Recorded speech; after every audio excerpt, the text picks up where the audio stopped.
Well, good morning.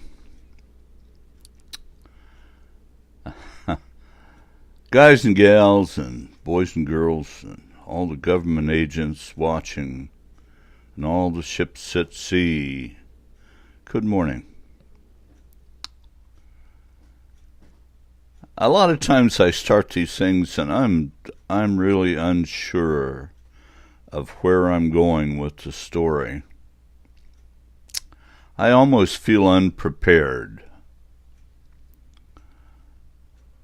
There's just so much going on. I'm going to go out on a limb to begin with, and I'm going to tell you that you haven't seen anything yet. I'm just delighted to be able to do this. I really am. I'm ecstatic. I love doing this for you guys.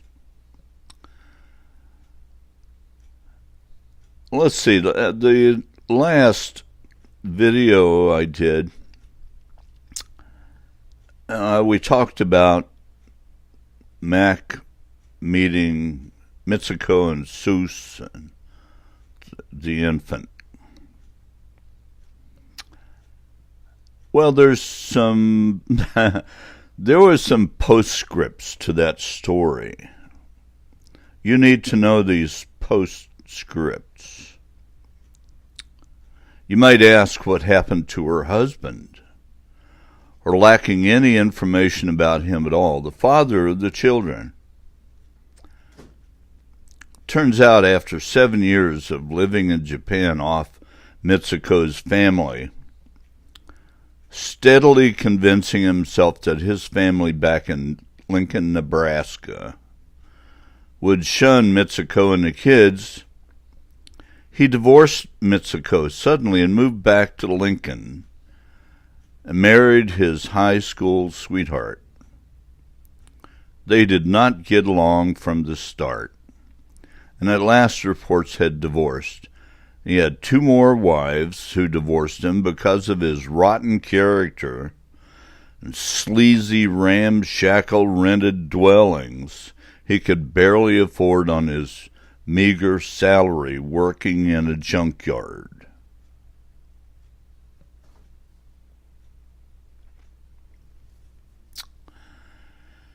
Second postscript. At the present time, Mac is 68, Mitsuko is 47, and is expecting a 7th child, including 2 by old what's-his-name.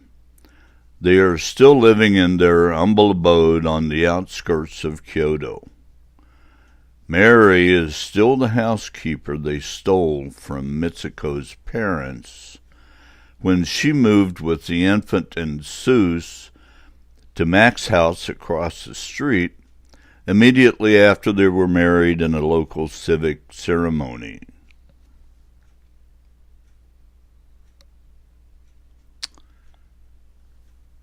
Postscript.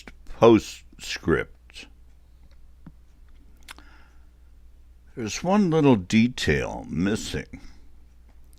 You may have noticed.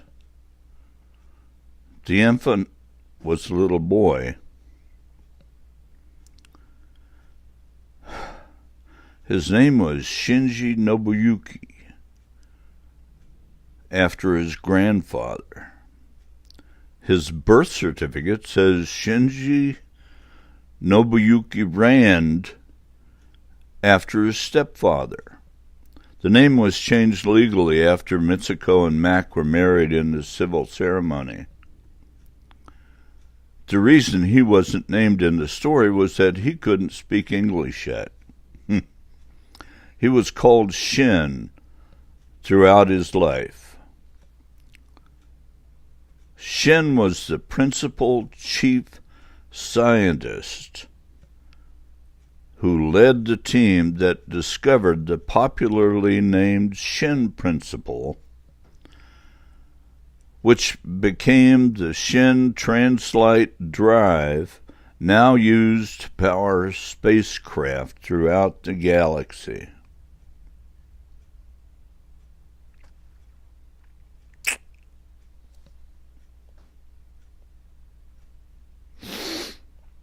Well, now we're going to get into part 3.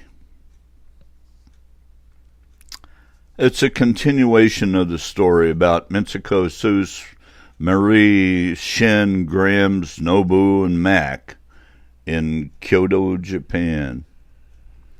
It's all complete fiction. Or is it?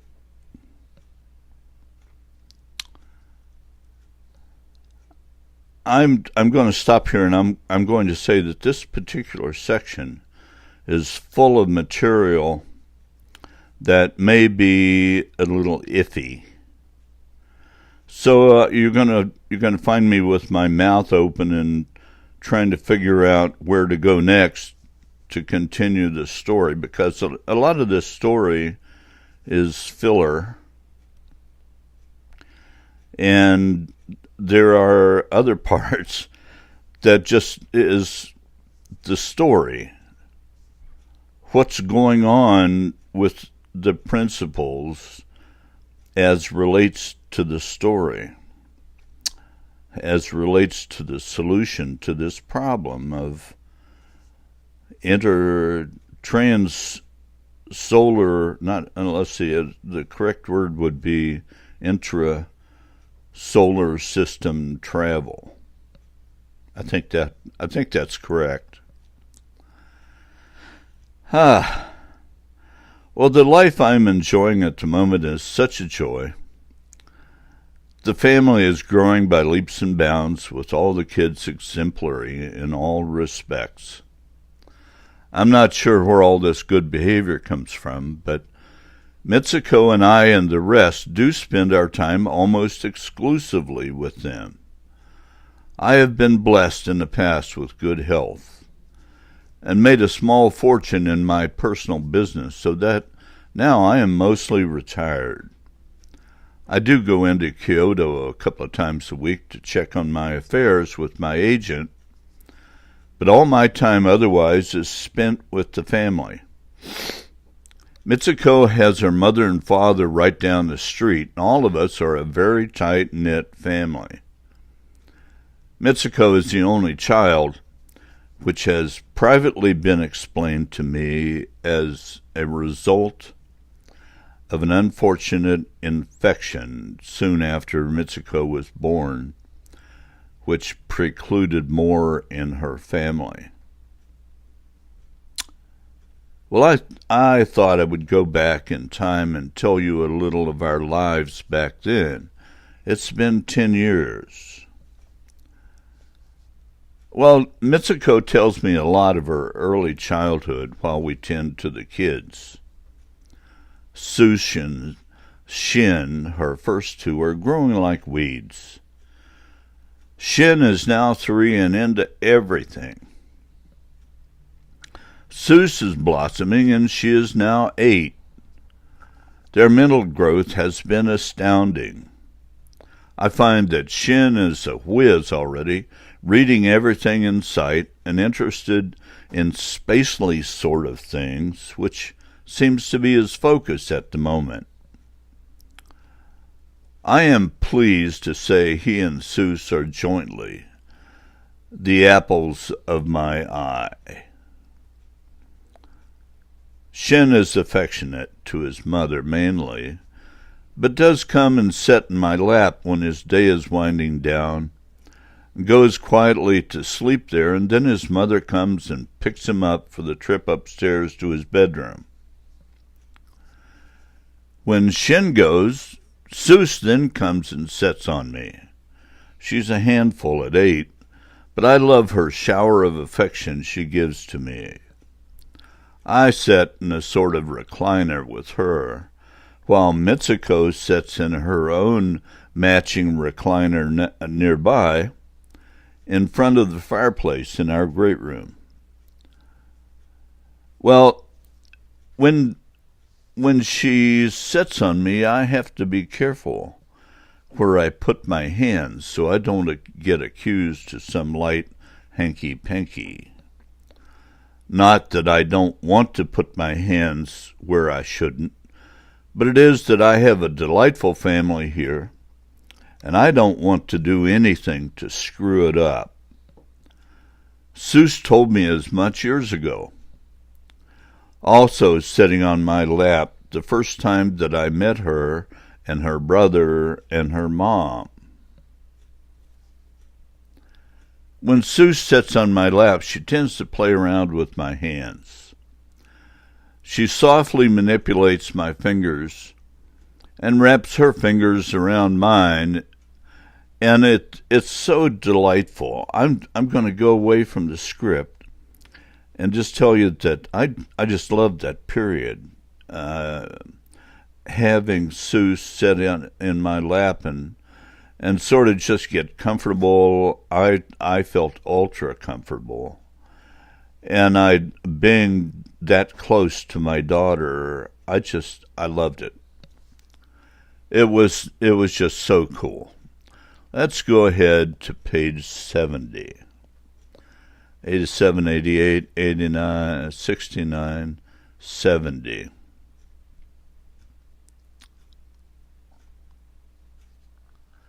Well, there was some stuff that went on in that interval. And today I hope to convince Mitsuko to tell me what was happening and why. She had told me what she would like me to do, and I did it. I wondered at the why part. What was happening? There had to be some reasonable explanation of why suddenly Mitsuko had changed the whole scenario of our life together. We were happily married, but still the questions swirled. I was to find that there was more going on in our family than I would ever imagine. When I say our family, I include Grams and Nobu. Their parents are no longer living, so it was just Mitsuko and her parents and us at the moment. There were other brothers and sisters of Grams and Nobu's, our uncles and aunts, but for the most part, they lived far away. One group lived in Niigata, and the other lived even farther north on Hokkaido and Sapporo. We had met them all once when they gathered for Mitsuko and my wedding. They were all very pleasant and sociable people, but their distance from us precluded a family closeness. Perhaps with Mitsuko, but certainly not with me. I barely knew their names. I had them all in my phone, but still managed to get them all mixed up, talking about them with Grams and Nobu. Grams had 3 brothers and 2 sisters. And Nobu had 8, 6 sisters and 2 brothers. And they were all very much alive and kicking and all wealthy in their own right. What a perfect family. Well, what did I know? Turns out that was nearly true all the way around. It was a very comfortable period. There was a certain routine that had settled in around the family. Every few days, Mitsuko went to visit her parents, and I very seldom did. I only went over every 2 weeks for Sunday dinner and took the kids with us. The other times, Mitsuko went by herself. It was usually a 4-hour visit, and while she was gone, Mary took Shin to the park and for an extended walk. Shin and Mary seemed to get along exceptionally well. Well, let's talk about Mary for a second. Turns out Mary was what would be called an extreme introvert. She only came up for air, so to speak, when she was tending to Shin. They just clicked. Mary was also an extremely smart young lady. When she wasn't tending to the household chores and wasn't with Shin, she was reading. She was taking several online courses in stuff that was well above me, like celestial navigation and space physics, extreme systems engineering, and the like. It turned out that Shin was usually with Mary when she did her online work. Mary would patiently explain to him what it was she was studying and what interested her about it, and gave Shin what amounted to an abbreviated synopsis of the course. Shin absorbed it all, and soon asked for a computer system in his own room, where I found out he started signing up for advanced classes on his own. Mary tutored him into things he might be interested in and guided him along in the selection of his classes. Shin was 4. So it was in our daily routine. Shin was 9 and Seuss was 9 and growing like a weed. In a couple of months, she would be 10. Well, there was also some playtime. I got to tell you this particular little vignette. Shin and Mary were out of the house. Mitsuko was visiting her parents. Seuss and I were sitting together in the den reading. I sensed that Seuss was fidgeting a little as she sat beside me. She was changing positions a little more than was usual. I put my book down, looked at her squinting at the tree outside the window, and obviously not seeing it or the book she had in her lap, I asked her what was on her mind. Susan looked at me, and it seemed that in that moment she made up her mind about something. She said that if I didn't mind, she wanted to show me something upstairs. I replied, "Sure, lead away." She got up and pulled me to my feet. Her smallness belied her strength. As it appeared, she didn't expend any energy doing it. She said for me to promise that I wouldn't show anybody else what was going on, what she was going to show me. I promised. I was starting to get the feeling that in Seuss's eyes, what was going to be shown to me was very important. I followed. We got to the second floor, where there was a doorway down at the bitter end of the main hall, which exposed a narrow stairwell leading up to the third floor, of which I knew little. I had only been to the top of those stairs, and having seen the expanse of dust and little else, I thought I was going to save this room for some purpose in the future, as yet undetermined. Sue said for me to watch my step as she climbed to the attic. She stepped out on the attic floor, and I saw there was a little trail of footsteps already in the dust, leading off to an area which had a nearly blank wall of wood paneling. The floor was of good quality, but was covered in dust, except for this faint trail of footsteps. I looked all around me and could see 3 dormers, which I assumed were on 3 sides of the nearly square main building, which towered over the 2 wings of bedrooms and kitchen. Seuss was leading me toward that blank wall.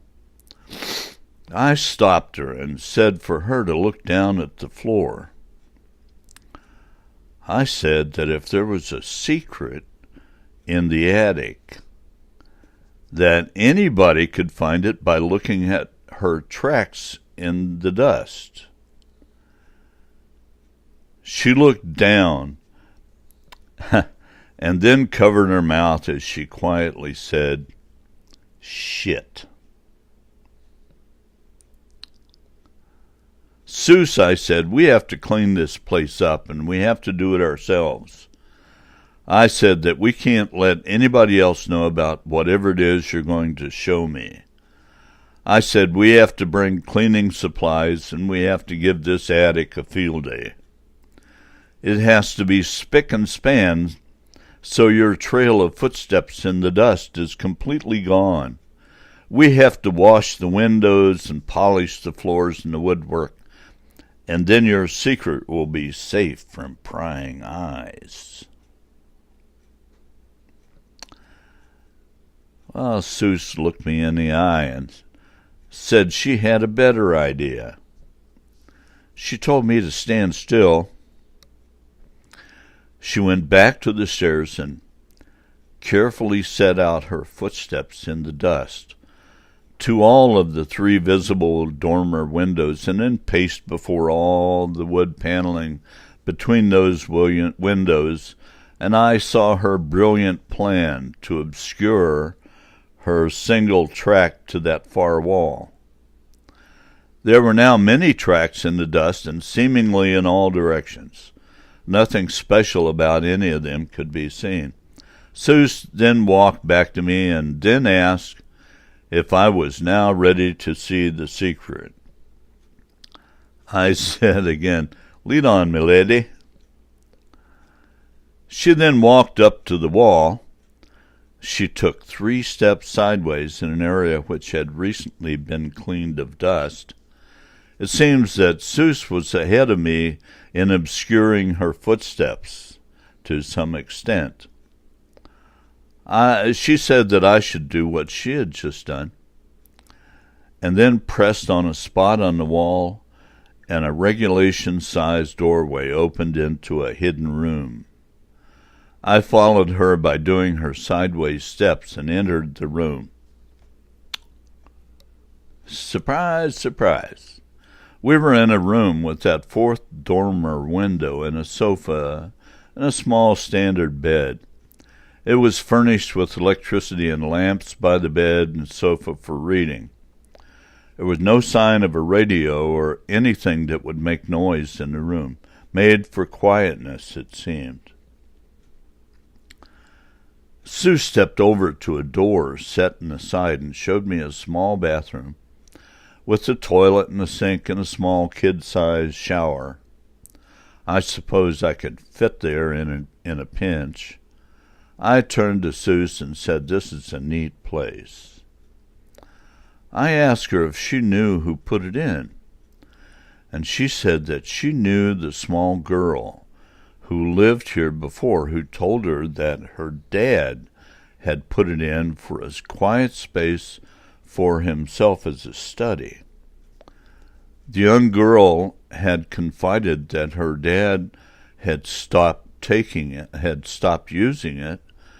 and had shown his daughter how to get in, and then shortly had sold the house to me, and they had all moved out. Well, Sue said that she wanted us to come up here for some quiet time when we both could get away. I said that I thought that was a grand idea, and I was all for it. I assured her that our secret was safe with me, that the room was forever hers to do with as she wished.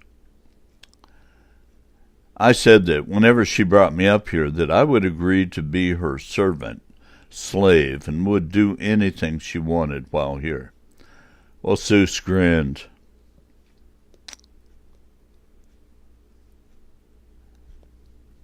Well, let's, I'm going to go ahead a couple pages.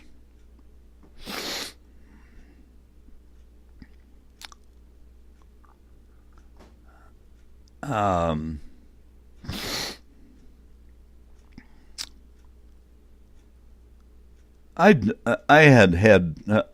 that episode, I had talked, one afternoon I talked with Mitsuko, and Mitsuko and I had a bond. It was like she was my wife, but we had a bond. So after we had this long conversation, and finally she got up, headed off to the kitchen, where Mary was busy with Shin preparing our supper. all the while teaching our son how to cook. An amazing time. Well, talking about Shin and Mary continued to explore their world of knowledge, and from time to time Mary would talk about what they were doing while we had our supper in the dining room. This, it turned out, was one of those nights.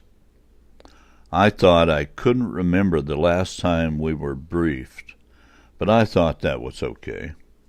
After all, Shin was only 5, and Mary was in her late 20s, and I thought the gap in their intelligence and age would preclude any real advancement in Shin's education. Well, I was wrong. At dinner, we had mostly finished our meal and were waiting for Mary to fetch our dessert. Shin cleared his throat and in his clear but high-pitched voice said he wanted our attention. We all stopped our small talk and every head turned to him. I saw Mary reach behind her to a buffet along the wall and retrieve a manila folder of some thickness. As she settled herself with the folder alongside her plate, Shin began speaking. He said that he and Mary had some things they wanted to discuss with the family, begged our indulgence as they presented some detail regarding the progress in his education and other matters. Shin then turned to Mary and asked her to begin. I thought this was more like a corporation board meeting at dinner than a family just finishing a usual Tuesday night supper. Mary then picked up the folder, and after removing the top sheet, she began. She told us that along with her efforts to ensure Shin meshes with his friends in the neighborhood at play, she also had found herself in charge of his education as he grew. She said that fitted very well with her life plan as she grew older. She told us that she had been educated in an advanced course of schooling that encompassed many technical subjects associated with space engineering and advanced computer engineering systems. She told us, which was a complete surprise to all of us, that she also had a teaching certificate from the Japanese university system. Their certificate was primarily dedicated to certain gifted children who required special handling in their education. She said that it turns out apparently to be fortuitous that she had been employed by Grams and Nobu and now with us. She said as she looked at each of us in turn that she had no desire to get involved with teaching in the government school system. She then finished that part of her presentation with telling us that what that meant essentially that she could choose her gifted students as they presented themselves. She then said that she was choosing Shin to be her student. The table was quiet as we absorbed what Mary had said. Seuss then said under her breath, "Wow." I said that if she would, please continue. Mary smiled and said that she was pleased that we had accepted her presentation so far, and that she was pleased to continue. Mary then started describing Shin's progress. She said that she had attempted to control the pace of his learning but so far was not successful. Mary told us that she was somewhat successful, keeping up with the subjects Shin had mastered, and that most of it involved university-level math and physics-oriented courses. She told us that along with all the technical subjects, he loved to attack languages. She said he is fluent in Japanese and English, of course, but also in German, Russian, French, and Arabic. She said to us that she was unsure where and how he had acquired these language skills, and when she had asked Shin how he had done it, he told Mary that he listened to those language channels on the radio and on YouTube. She said that Shin had told her that it was no big deal, that anybody could do it. Shin was 5. Mary continued by saying that, knowing this, that she had proposed the following steps be taken. She said that to ensure Shin would have all the proper credentials and course credits as his schooling continued, that I should apply for permission to establish a university here at the house with her as the principal. She said that her education and certificates would allow this to be approved with no problems at all. Well, I found out this was the case, and shortly came the notification that my petition for an advanced engineering school was approved, along with an official certificate to be hung on the wall. Currently, Mary occupied the wing of the house dedicated to domestic help, which had 4 rooms.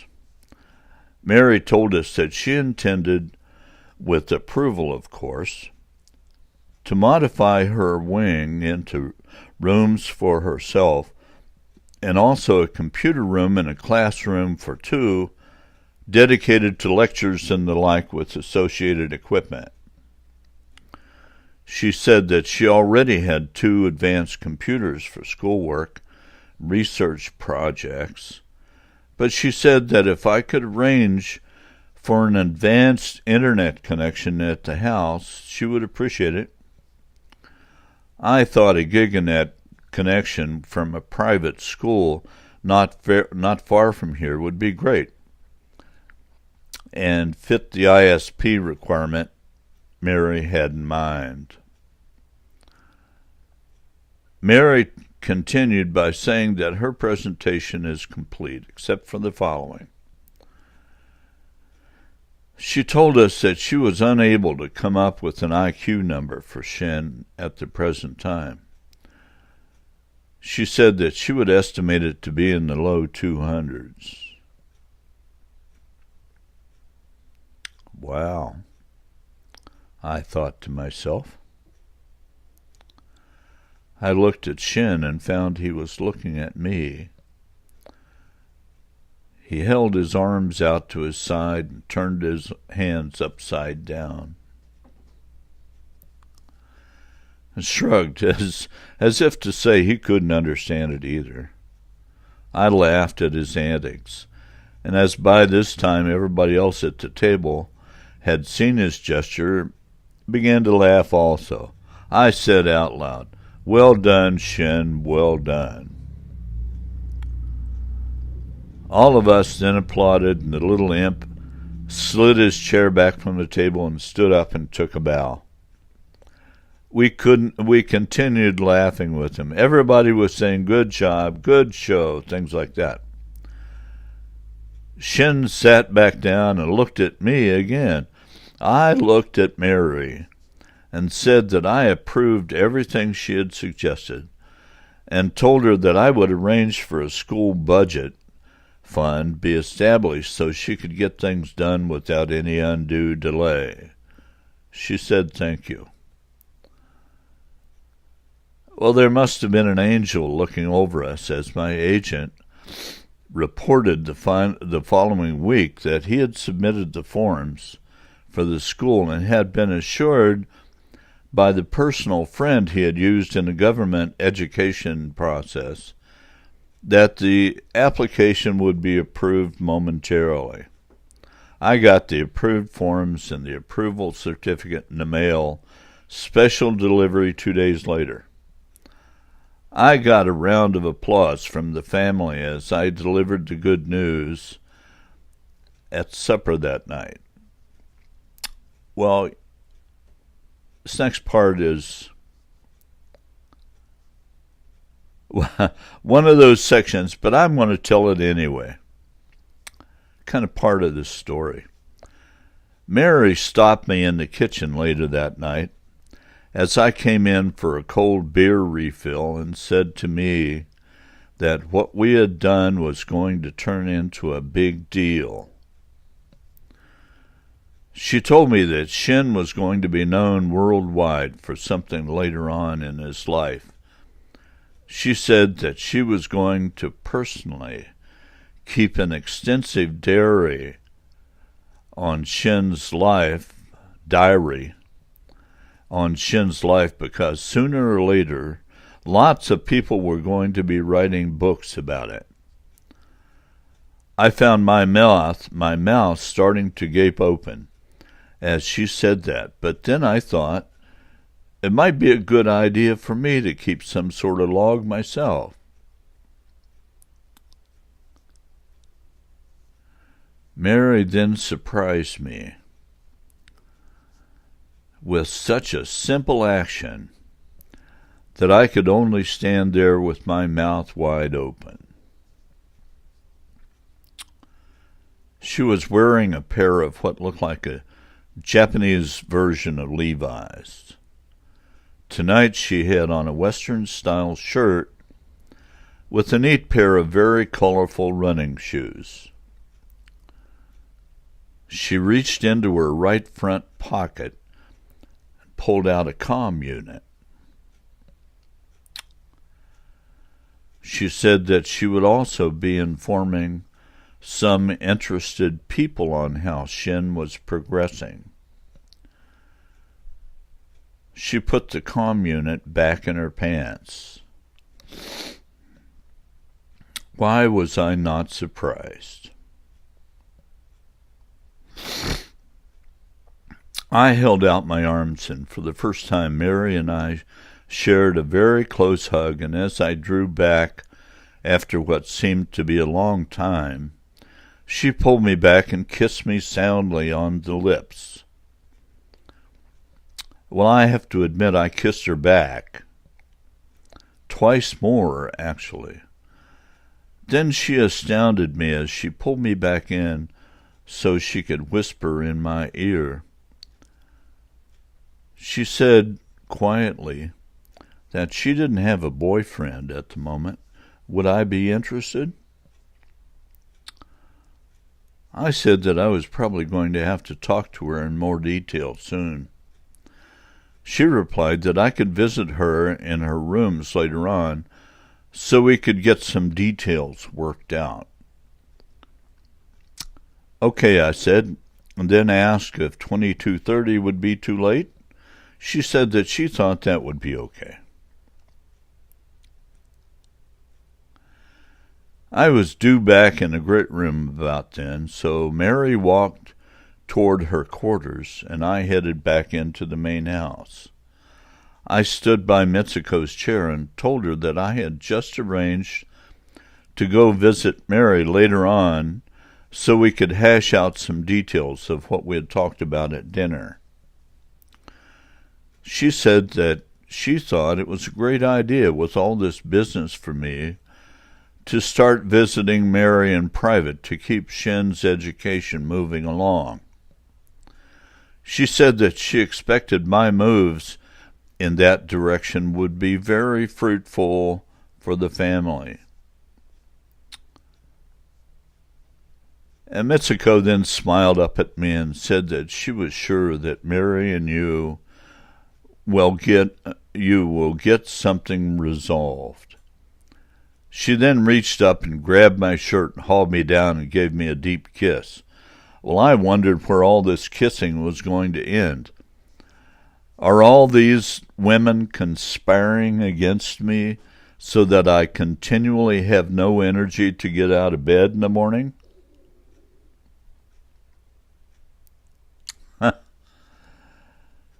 Well, Shin then appeared as usual and climbed up on my lap. It's like he wanted to continue this ritual, but as he turned around to look at me, I thought it was going to end soon. He sank back in my arms and closed his eyes. He was asleep in seconds. Mitsuko stood up from her chair and came over to haul Shin out of the chair. I heard a grunt from her as she stood up. She said, "He's so heavy." She seemed to struggle as she walked off with him, and I thought this ritual was going to end soon. Well, Shin came into the room the next night, said to the room that he was going to go to bed now. He said, "Good night, Mom. Good night, Dad. Good night, Seuss," which we all returned, and then turned and walked down the hall away from us. Mitsuko put her palms together and looked up at the ceiling for a few seconds. I suppose she was thanking her Buddhist gods for making the transition we had just witnessed go so smoothly.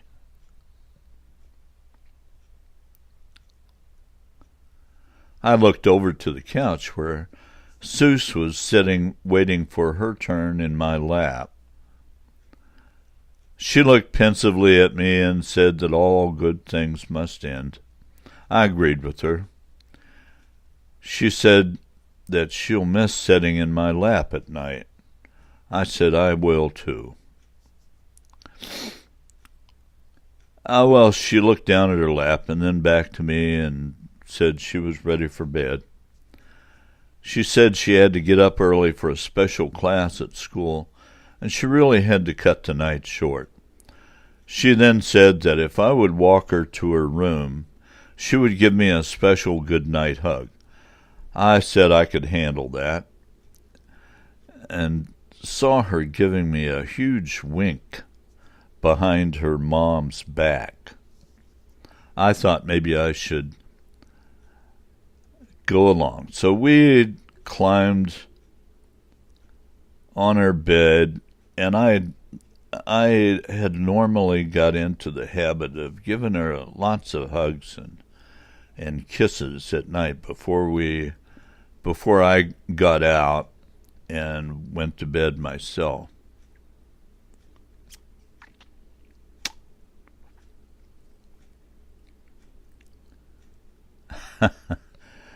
Seuss was kind of a fun girl.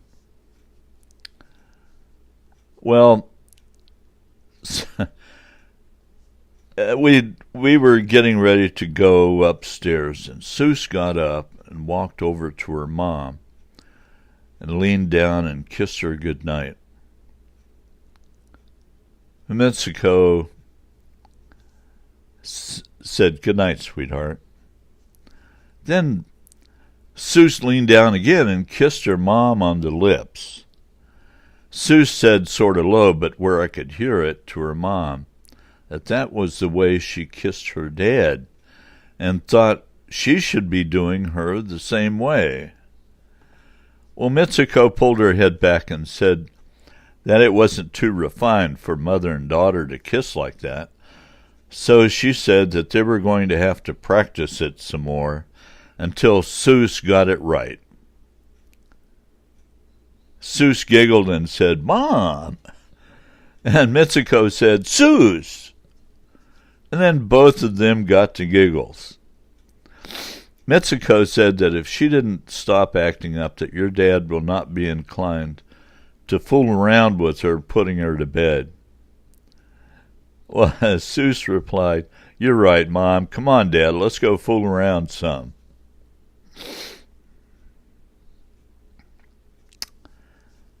Well, Mitsuko said for you two to not be long, as your dad is going to go spend some time with Mary tonight, and you don't want to wear him out before he goes to see her.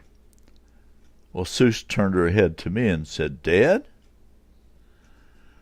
I said that I was going to go iron out some details with Mary and that I shouldn't keep her waiting. Seuss looked at her mom and then back to me and said that she was surprised, but then she wasn't, as Mary was almost like family, and she said that sometimes she felt like Mary was her sister. I agreed, and then Seuss continued saying that, well, if Mary is like family, are you going to treat her like you do me? I looked at Mitsuko and saw she had this wide and sly grin on her face, seeming to dare me to lead Seuss on a little bit, but was excited about knowing I had perhaps begun another adventure in the house. Well, I looked at her, and a thought suddenly came to me that it seemed to be obvious that Mitsuko was a bit of a voyeur. I looked back at Seuss and said I didn't know where she got such an idea. I said that yes, Mary was a good kisser and fit well in my arms for close hugs and had nice knockers and whispered in my ear sweet nothings, but I thought I had no intention of getting in her pants much. I said that I would have to think about whether I wanted to do Mary at all. Sue says, Dad, and giggled loudly. Mitsuko was just outright laughing.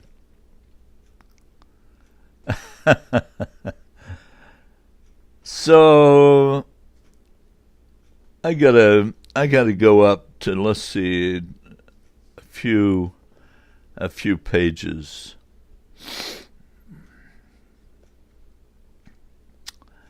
I'm trying to keep my mouth closed rather than to have it gape open while I'm searching for the next part, I can tell you.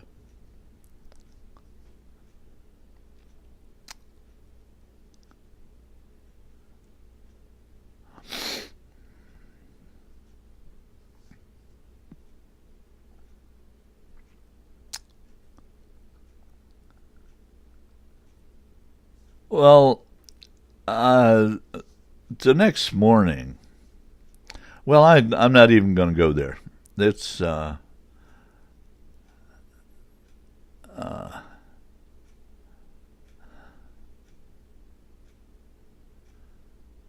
here's we can. I walked out into the kitchen for breakfast the next morning,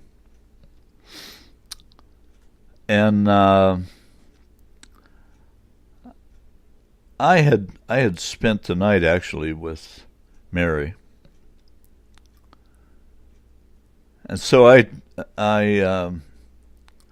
finally left her and went into her room's attached to the kitchen. So I just walked into the kitchen, and here's Mitsuko and Seuss and Shin already there, and they had prepared a big breakfast already. Hash browns and sausage and eggs and toast and fried tofu and all sorts of American and Japanese breakfast food.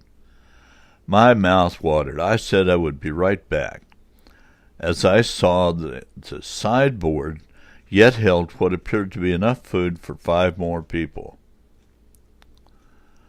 I went back into Mary's bedroom and found her still in the shower washing her toes. I opened the shower door and said that breakfast is ready and to get a move on.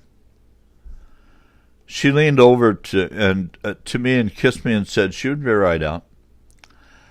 I left and I got a plate filled and sat at the table with Shin at my side. I said, "Hi, Tiger." and he gave me a huge grin as he shoveled in the food. He was a growing boy, but as yet he had not put on any baby fat. Not with the typical Japanese diet of any sort, which included rice. Well, Shin left and Mary joined us. Mary would normally be selective what she ate, but this morning she sat down with the plate piled high. Mitsuko and Seuss looked at her, and then looked at each other, then back to Mary's face, and then back down to this full plate. I thought Mitsuko would be the first to ask what was going on, but Seuss beat her to it. Seuss asked, "Mary, are you pregnant?" Well, Mary stifled a laugh and said, "I certainly hope so." Well, I could hardly finish my mouthful as the table erupted in laughter. It was like pandemonium for a few seconds. Shin ran back into the kitchen from his computer room and asked what was going on. Mitsuko said that he was too young for such things and that he could go back to his computer. Shin was no dummy and figured that he would find out shortly, as he seemed to be everywhere at once and could pick up on the slightest hint of innuendo. He knew before the day was out he would know what was so funny.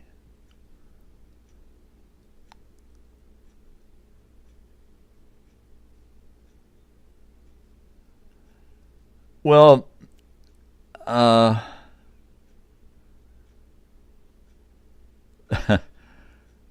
laughter sort of subsided, and I casually asked the two of them if either were considering getting preggers. I said that in a family of susceptible young ladies, it was usually better in threes instead of one at a time. Seuss and Mitsuko looked at each other, and Seuss says, "Well, Mom, what do you think?" Mitsuko said, couldn't hurt. Seuss then continued saying, "Well, who do you think we could get to get us that way?" The two of them then looked at me, and Seuss says, "No, not Dad. What will the neighbors say?" Mitsuko then retorted, "Screw him, he'll do us all anyway." The table broke up again. This was turning out to be a fun morning. Mary giggled all day. Years later, I happened to be thinking about the family, and I suddenly realized that Mary used to be introverted. Well, I wondered when that had changed.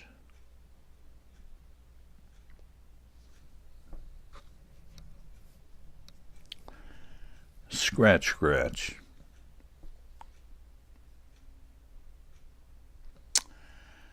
Well, here's a good breaking point. The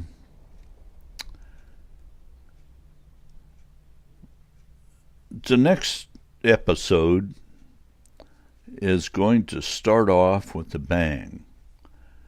It's going to just be so interesting that you will say, "God, what's next?" So we'll see you next time.